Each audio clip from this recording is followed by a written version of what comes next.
You know, there's a moment in life, and you don't always see it coming, when you realize you've crossed some kind of invisible line. It's not the kind of line they mark on a map. It's not even a line anyone else can see. But you know it's there, because something in you has changed forever. Some people call it passing the final test.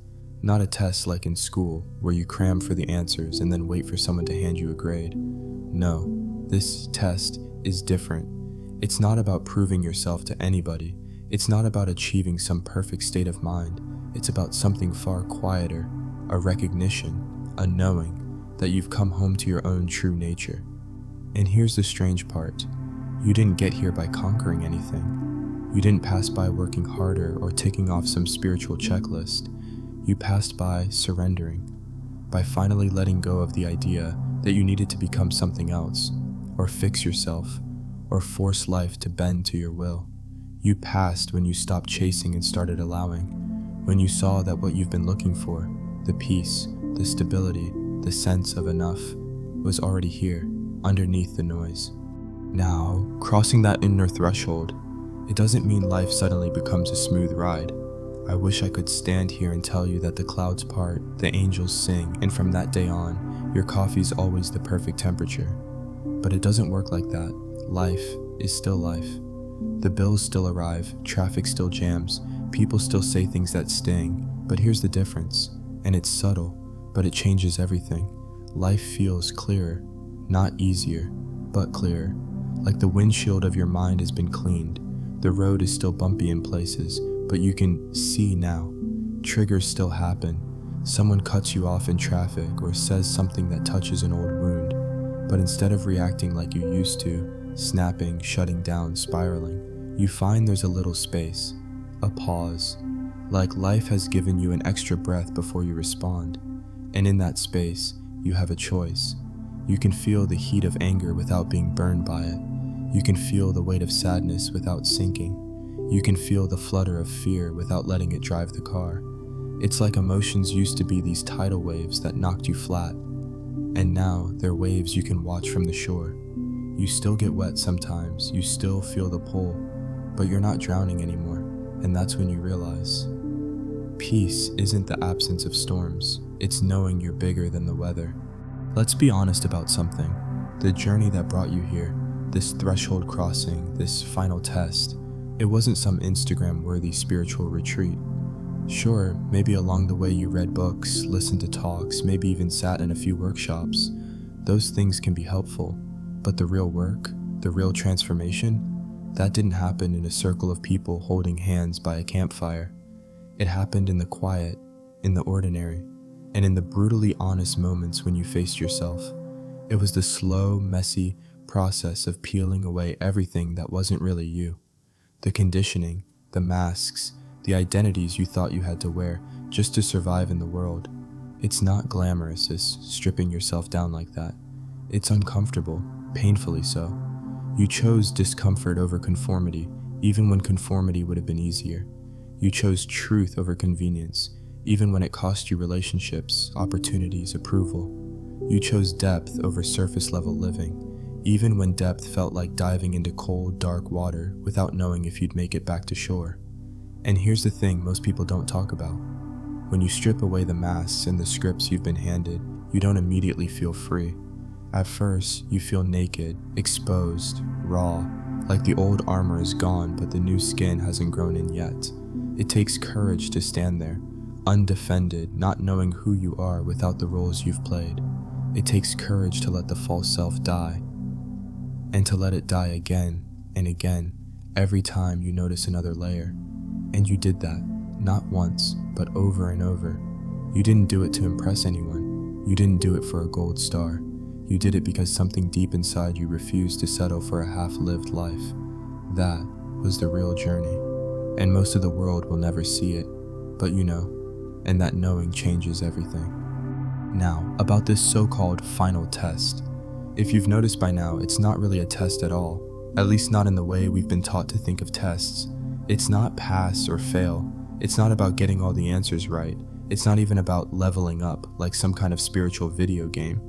The essence of the test is this. You stop needing reality to be different from what it is. Let that sink in. You stop needing reality to be different, not because you've given up, not because you've lost your drive, but because you finally see, deeply, not just as a nice idea, that peace doesn't depend on the circumstances lining up just right. It's a strange thing. You can still want things to change. You can still take action, still work toward a vision, still care about what happens in the world. But there's no desperation in it, no clawing at life, trying to bend it into shape. You're not bargaining with the present moment anymore. The ground you stand on is steady, whether the weather is calm or chaotic. And you know why? Because that ground isn't out there, it's in here. Gesture to the heart. You passed not by striving harder, but by dropping the scorecard, by letting go of the chase for enlightenment or success or approval, whatever your personal finish line used to be.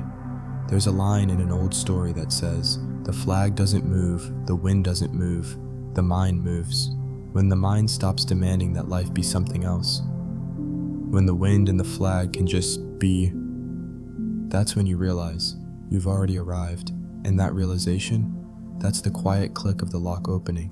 That's the doorway swinging wide. Here's the thing. From the outside, this whole journey might not have looked like a breakthrough at all.